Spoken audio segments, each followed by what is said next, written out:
¿Qué tal, amigos de Vanguardia MX? Qué bueno que nos acompañan otra vez acá en este programa donde procuramos tener voces que nos ayuden a comprender la realidad y a tener mejores contextos respecto de ella y cómo debemos reaccionar frente a los hechos cotidianos. Y hoy nos da mucho gusto recibir en este espacio una vez más a Quasar Elizundia, quien es analista de la firma Pepperstone para América Latina. ¿Qué tal, Quasar? ¿Cómo estás? Qué gusto recibirte por acá otra vez.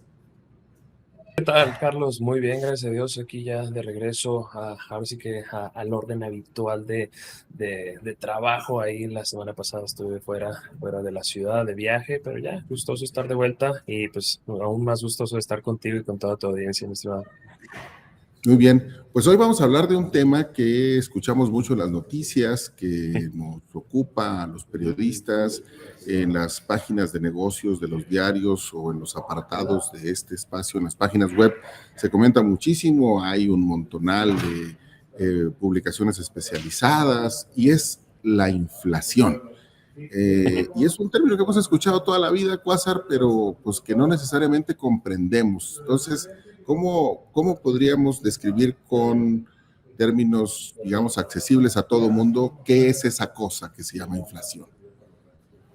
Claro que sí, Carlos. Me gusta mucho cómo arrancamos este programa porque definitivamente cuando lo vemos de manera un tanto sencilla, tiempo atrás la inflación no fue tan relevante y a raíz de la pandemia, no me lo podrás negar, es un tema el cual se ha vuelto uno de los más importantes y no solamente en México, Estados Unidos, sino prácticamente alrededor del globo. Un tema definitivamente el cual pues la audiencia tiene que estar hasta en cierto modo un tanto familiarizada porque quieras o no, aunque estés en los mercados, aunque seas o no seas economista o analista, te impacta.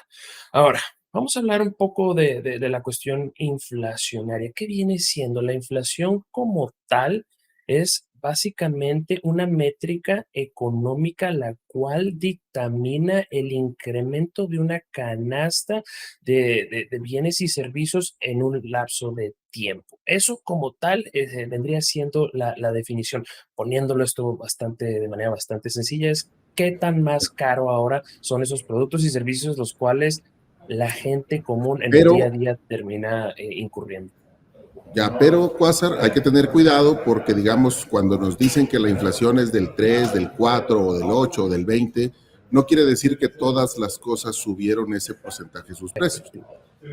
Totalmente de acuerdo. Como tú lo mencionas, obviamente cuando luego cuando se nos entrega hasta cierto modo esta métrica, este es un compuesto de múltiples diferentes componentes, hasta en cierto modo que entran dentro de la canasta. Y eso no significa que todos hayan subido a ese ritmo. Dentro de esta canasta como tal, hay unas partes las cuales tienden a ser más volátiles que otras. A modo sencillo, por consiguiente, es que o la gran mayoría de los países entregan dos métricas, las cuales son la principal y la subyacente. Cuando hablamos de la principal, todo viene dentro de ella. Todo ¿qué quiero decir con ello? Todos los básicamente componentes a los cuales estaría expuesto un ciudadano, ¿vale? Cuando hablamos de la subyacente, se extraen esos los cuales tienden a ser un tanto más volátiles. ¿Cuáles son? Son dos principales categorías, los alimentos y los energéticos.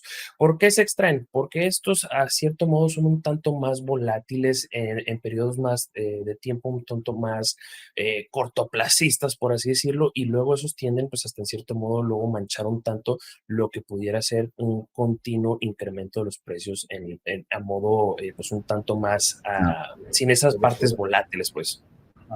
Ya, pero entonces, Quasar, ¿como cuántas cosas hay allí? Porque nosotros de repente escuchamos en las noticias que nos dicen, pues que la última medición que hizo el INEGI, una cosa que afectó mucho fue el precio del limón, otra vez que lo que afectó fue la gasolina, otra vez la energía eléctrica, otra vez algún componente Claro. de carácter, digamos, material de enseres y cosas así. Entonces, ¿cuántas cosas hay allí? Hay múltiples diferentes categorías, como tú lo mencionas, va a haber alimentos y dentro de los alimentos hay frutas, verduras, la carne, de múltiples diferentes partes, ¿vale? Ahora hablamos de energéticos, aquí también se va a hablar de, pues no sé, el combustible, luego los aceites, hay múltiples diferentes, ahora sí que componentes dentro de cada una de estas áreas. Hablamos también de la vivienda, hablamos también de la vestimenta, de otro tipo de servicios. Todo esto básicamente es lo que termina componiendo. No solamente es una categoría, y dentro de cada una de las diferentes categorías también hay múltiples diferentes productos y servicios. Y Es muy otra amplio, cosa hasta cierto que se hace también, Quasar, es que no se mide en un solo lugar, porque los precios de las punto. cosas, aún dentro de nuestro propio país, incluso a nivel de los estados, en Mm. Coahuila, por ejemplo, el INEGI toma mediciones en 3 ciudades, una que está en la frontera, otra que está en la región Laguna y otra que está en la región sureste, y los niveles de inflación que se calculan para esas áreas no son necesariamente los mismos. Efectivamente, Carlos, como tú lo mencionas, obviamente al final del día la lectura que se nos arroja a modo generalizado pues es la nacional, ¿no? Sin embargo, esta pues varía dependiendo de cada una de las diferentes regiones hasta en cierto modo, y esto pues obviamente hay que ser conscientes que luego tiende a haber dinámicas las cuales pues impactan más precisamente a cierto tipo de regiones en cierto tipo de áreas, y obviamente pues esto pues varía, y como tú lo mencionas pues no es solamente exclusivamente a modo México, sino que también dentro de esta inflación pues están las diferentes regiones que pues pueden ser un tanto diferentes, y también en diferentes otros productos a lo que luego se mide en la métrica nacional, por así decirlo. Ya, pero por ejemplo, ¿cómo podemos nosotros imaginarnos la gasolina o la energía Mm. eléctrica que están ahí en esa canasta que nos has mencionado? ¿Por qué no puede, si la gasolina o la energía eléctrica, por ejemplo, que la vende una sola empresa, que es la Comisión Federal de Electricidad en México, ¿por qué no cuesta lo mismo en todas partes? Pero yo creo que mucho de eso tiene que ver también la parte de la distribución. Si bien puede luego haber un tipo de costo para algún bien o servicio, no significa que luego ese bien y servicio pueda ser entregado de la misma manera en las diferentes regiones. Eso puede ser un costo el cual puede luego atribuir a que pues sea más elevado, ¿no? El incremento de los precios o el precio de ese servicio o bien, el cual pues puede variar dentro de las diferentes regiones, las distribuciones. Yo creo que es uno de los factores también. Luego los costos en los cuales puede luego incurrir una compañía pues en entregar ese servicio bien, ¿vale? No solamente la distribución de hacer llegar el producto, sino luego para vender ese producto en esa región, producto o servicio, puede ser diferente, ¿vale? Y eso pues puede serlo No. dentro de los factores que puede generar que varíen dentro de una región a otra. Ya. Te hacía esta pregunta poniendo el ejemplo de la Comisión Federal de Electricidad o de la electricidad, porque pues es un ejemplo que todos podemos más o menos tener claro en todo el territorio nacional y que sería más o menos fácil de entender, pero justamente el asunto era para luego hacer evidente que pues el tomate no puede costar lo mismo en Saltillo que en la frontera o que en Sinaloa, que es donde se produce. Claro. Me fascina que lo hayas puesto de manera a ese ejemplo, porque para hacerlo todavía un poco más distintivo, ¿por qué el aguacate cuesta X cantidad en México y por qué es muchísimo más caro en Estados Unidos?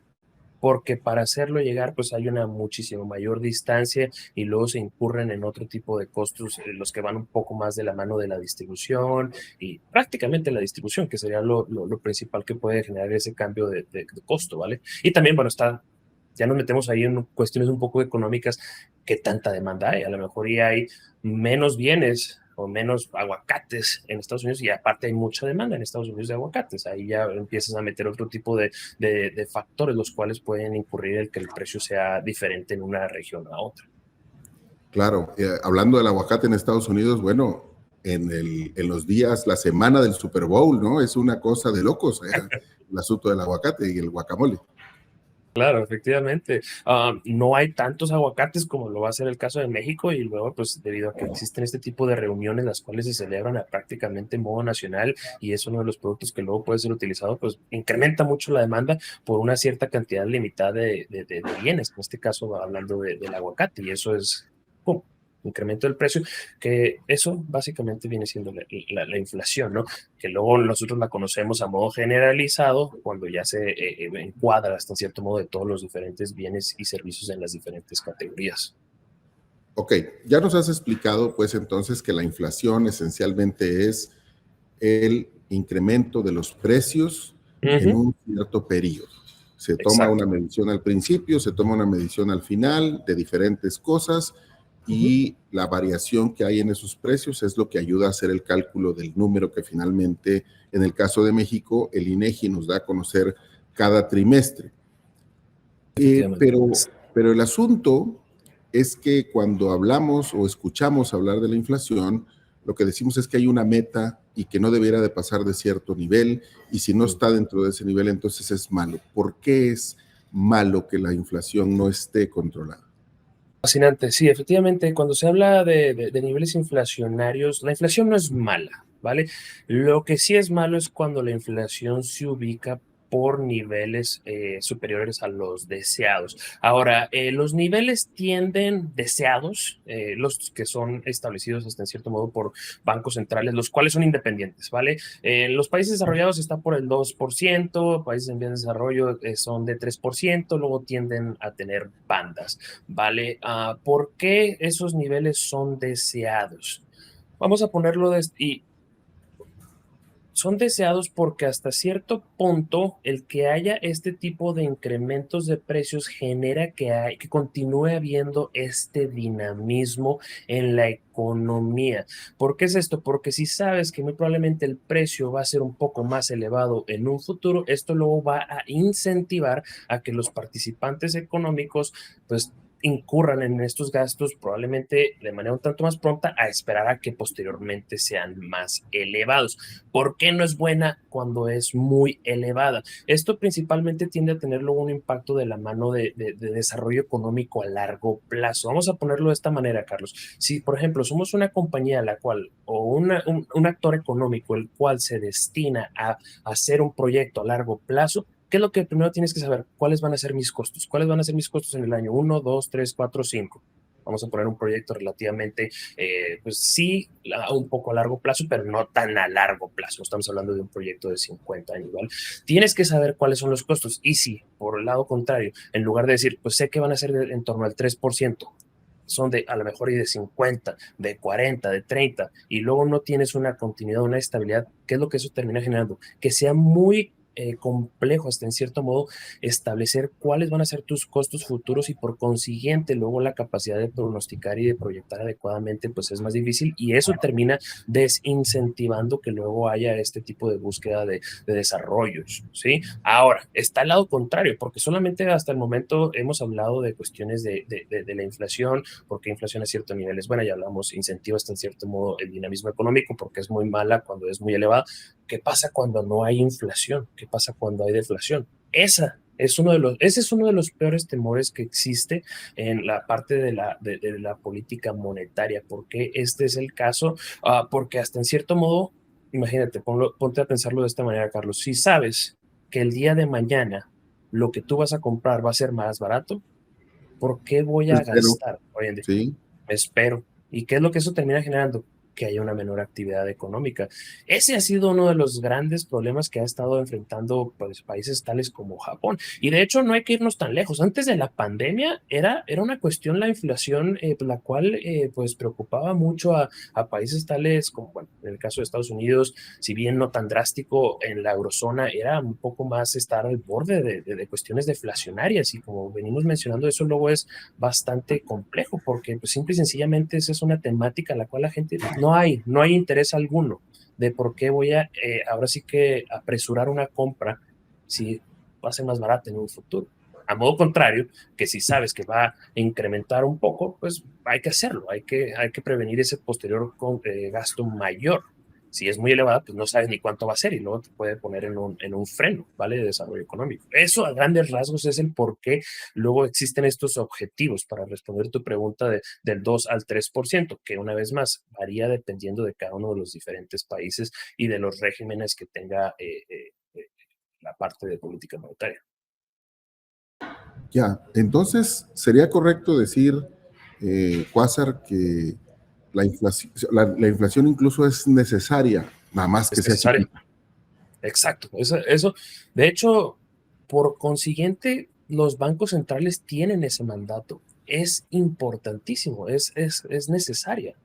Pero, como ya lo venimos hablando, luego cuando se descarrila puede tener impactos, como ya lo comentamos, cuando es excesiva, pues luego complica el desarrollo, el desarrollo a más largo plazo. También, obviamente, cuando es un tanto más elevada, pues desafortunadamente esto luego tiende a tener impacto en las personas, las cuales pues menos lo pueden sustentar, porque al final del día las personas con un poder adquisitivo menor, pues ese tipo de incrementos terminan representando significativamente el presupuesto que ellos tienen, ¿vale? Para su gasto. Entonces, pues bueno, tiene sus impactos desfavorables también para los individuos. Ya. Eh, entonces, ya vimos cómo se integra, que no es necesariamente mala, sino que el asunto es que hay que mantenerla bajo control y Exacto. que eso tiene que ver pues con que los precios se mantengan en ciertos rangos para que no haya, eh, pues digamos, un incremento desorbitado de la Ujú. inflación. Pero entonces el asunto está en controlar los precios. ¿Por qué eso no Efectivamente. se puede hacer por decreto? Pues damos una orden, ¿no? Ya, y que los precios no suban y punto. Ujú. Bueno, puedes luego, eso puedes jugar en contra. ¿Qué pasa si tú luego dices, yo gobierno, voy a controlar todos los precios? ¿Qué es lo que estás generando? Pues que no haya una libre interacción entre la oferta y la demanda. Luego, pues digo, uno como gobierno puede sonar sensato, pero ¿qué pasa luego para quienes se dedican a la producción de estos bienes y servicios? Si te dicen, no vas a poder subir X cantidad de precios, le estás limitando el atractivo al poder ir hacia ese negocio. Hay que recordar que al final del día quienes venden estos productos y servicios pues están haciendo un negocio, ¿vale? Y si les limitas el potencial beneficio, dado que ya estás manejando niveles fijos a lo que puede subir un precio, pues luego puedes generar, desincentivar, ¿no? Por así decirlo, la producción de esos bienes y servicios y lo cual luego puede eventualmente jugar en contra. Entonces lo que generarías es que se volvieran más caros todavía, porque al haber Exacto, porque escasez. exacto, ese punto, ese término final, al haber escasez, porque luego, a ver, ¿yo por qué me voy, por qué, cuál es el atractivo de producir esto si me van a limitar lo que puedo obtener de beneficio? Pues voy a producir menos. Entra ese desbalance en lo que viene siendo la oferta y demanda. Va a haber menos productos y la demanda probablemente va a continuar estando a cierto nivel y eso te va a jugar luego en contra. Puede, a menos de que haya subsidios, ahí ya nos estaríamos entrando en, ahora sí que temáticas un poco más complejas, pero básicamente el gobierno efectivamente limita un precio, pero eso no significa que los productores no lo estén vendiendo a otro nivel de precio, simple y sencillamente cubre ese gap o El ese diferencial. diferencial que hay. Sí. Exacto. Pero entonces, Quasar, pues si son los privados los que producen las cosas, pues Mm. estatizamos todo, ¿no? Y ya, para que no haya la tentación de ganar mucho. Esos ya son es una pregunta bastante compleja y bueno, lo que eso luego terminaría pues básicamente representando sería hasta en cierto modo un modelo comunista, ¿no? Y autoritario en el cual pues luego los libres participantes en esa economía no tienen la capacidad de decisión y eso pues si bien puede jugar, existe la teoría, ¿no? De cómo esto debería de funcionar, luego en la práctica pues no tiende a ser algo que hemos visto que genere competitividad y que genere un mejor dinamismo en las cuestiones económicas, porque simple y sencillamente desincentiva la mejora. Entonces, entiendo un tanto esa propuesta, pero desafortunadamente luego es algo lo cual, al menos en lo que hemos visto en los casos prácticos, pues no tiende a ser efectivamente positivo. Sí, claro, porque el asunto es que existe la teoría, como bien dices, ¿no? Pero no tenemos un solo ejemplo donde ha jalado, ¿no? Al menos hasta la fecha no, donde se ha tratado de implementar ese tipo de controles totales para lo que luego los factores privados pueden hacer, pues desafortunadamente es lo único que termina generando, desincentivando a que esos luego se dispongan a mejorar, a producir más, y pues desafortunadamente eso viene un tanto de la mano con el estancamiento económico. Ya. Entonces, pues, digamos, tratando un poco de resumir lo que hemos platicado hasta acá, Quasar, no es un asunto sencillo. O sea, hay un montón No. de factores que afectan el comportamiento de los precios en este planeta en el que vivimos nosotros en un determinado periodo de tiempo. Y eso me trae a la memoria artículo que leí hace mucho tiempo de un economista brasileño que lleva como título ¿Por qué están tan caras las cebollas? Y un economista se dedicó a averiguar entonces por qué las vendía más caras el de la tienda, y luego él lo mandó con el agricultor con el de los fertilizantes, el de los fertilizantes con el de la maquinaria agrícola, y así hasta que llegó con otro que le dijo que el asunto es que intercambiaban lo que ellos vendían de Brasil, y por qué estaban tan caras las cebollas. Entonces Claro. es una serpiente que se muerde la cola. Hasta en cierto punto, lo que me gustaría manejarlo bajo lo que vendría siendo considerado como un ciclo virtuoso. ¿Qué quiere decir esto? Que básicamente luego uno retroalimenta al otro y continuamente se va reforzando esto, y eso genera que continúe, pues ahora sí que esa temática de incrementos a los precios. Ese artículo me lo estaban comentando anteriormente y me pareció fascinante porque personalmente yo como veo, y es una de las analogías que luego trato de implementar para la explicación de cómo entra esta temática inflacionaria, me gusta utilizar mucho la analogía de un río en el cual por algún lado llega esa vertiente de agua para luego llegar a un cuerpo más grande de agua, vamos a ponerlo como un lago, y una vez que se llega al lago empieza a permear a todas estas áreas. ¿Y cómo es que esto termina sucediendo? Básicamente, supongamos que empieza, o al menos como lo hemos visto históricamente, empieza por alguna materia prima, el petróleo. Y lo que eso luego termina generando, el petróleo, pues incrementa el costo de la gasolina. Y luego, al estar más cara la gasolina, pues el del transporte te va a decir, pues es que me sale más caro. Y luego esto, pues a quien luego termina distribuyendo el producto, pues es que es más caro ahora distribuirlo, te voy a cobrar más a quien obviamente está pues con un producto o servicio. Y luego esto, pues va a decir el que tiene la tienda, pues es que está más caro, te lo voy a vender al consumidor más elevado. Y luego, ¿qué termina sucediendo con el consumidor final? Bueno, oye, pues es que esto ya está más caro, necesito que se me pague más, ¿sí? Para poder yo adquirir estos bienes y servicios. Termina obviamente acudiendo a su jefe, y si es que está en un desarrollo económico relativamente positivo, esa economía, pues se le va a pagar más. Y luego, a la hora de tener un mayor ingreso ese individuo, ¿qué es lo que va a hacer?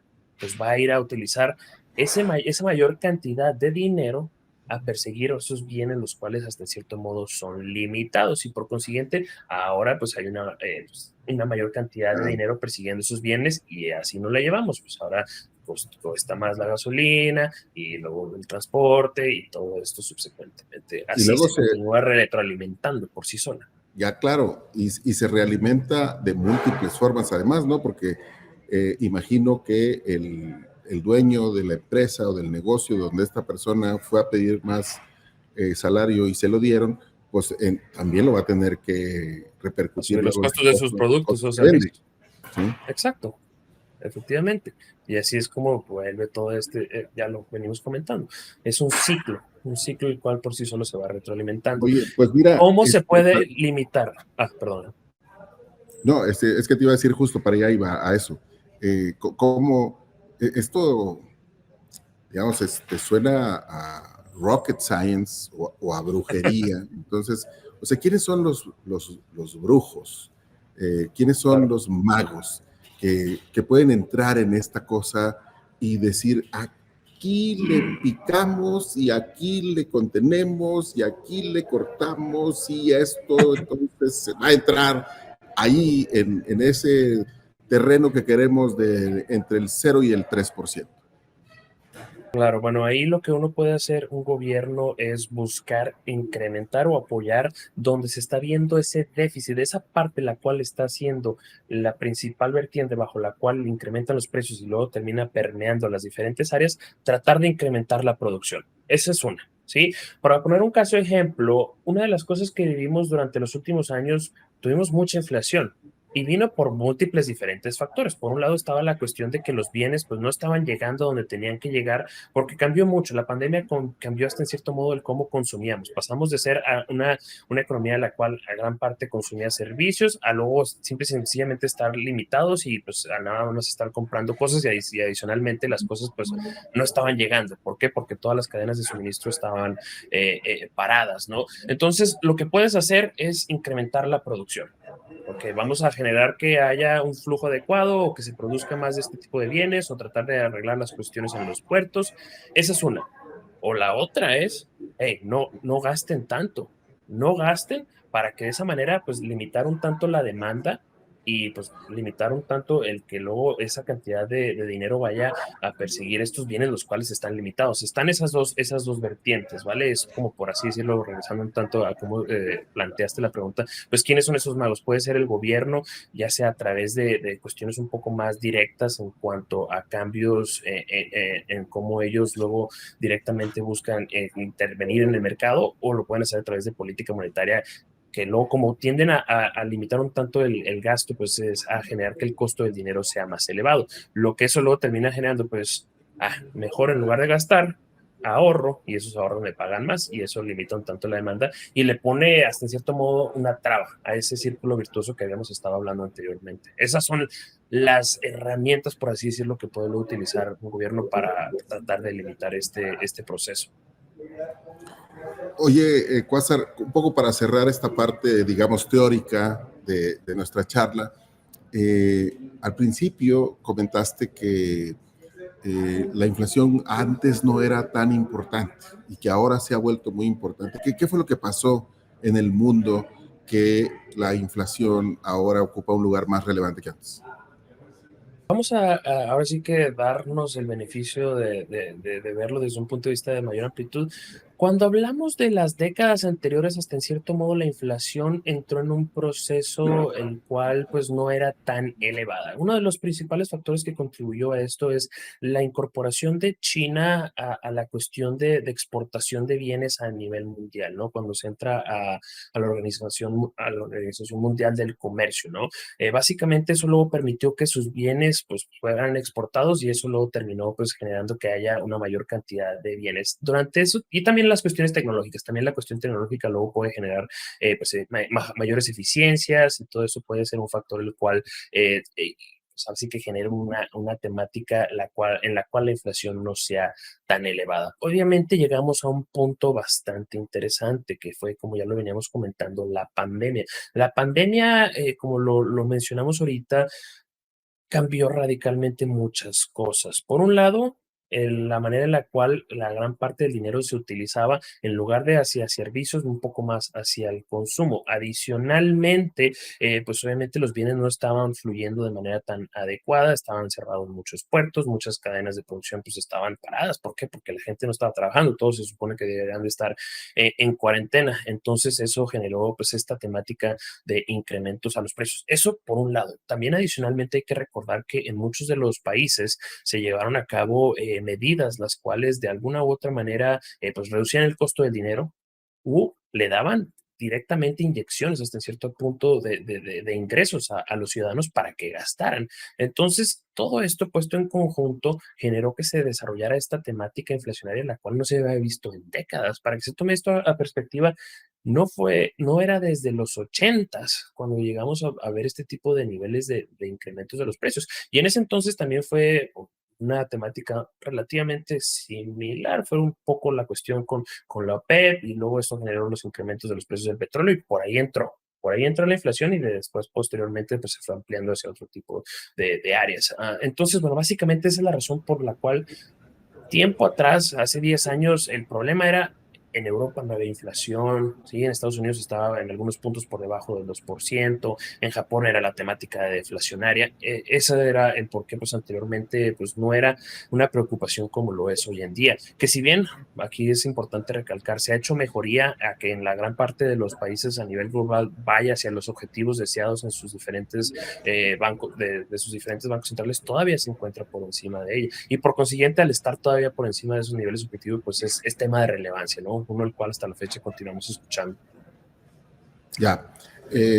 Ok, entonces, llegando a México, por cierto, eh, las personas muy jóvenes que nos estén viendo, pues no han vivido estas cosas de los procesos hiperinflacionarios que vivimos en México en los años 80, al principio de los años 80, y que implicaban cosas como, que hoy podrían sonar hasta surrealistas, de llegar a una tienda de abarrotes y encontrarse una lata de un alimento, de chícharos o de una fruta en almíbar, etcétera, con 3 o 4 etiquetas puestas una sobre la otra, porque los precios cambiaban incluso de un día para otro. Pero eso, digamos, ha quedado bastante atrás y hemos tenido un largo periodo, por lo menos los últimos 25 años, de una estabilidad económica relativa con inflaciones contenidas, pero hoy parece que estamos preocupados otra vez, Cuásar, porque andamos alrededor del 4.5% de inflación proyectada de acuerdo con la última medición. Eso está fuera de los parámetros que se ha establecido el propio Banco de México, pero ¿qué tan grave es?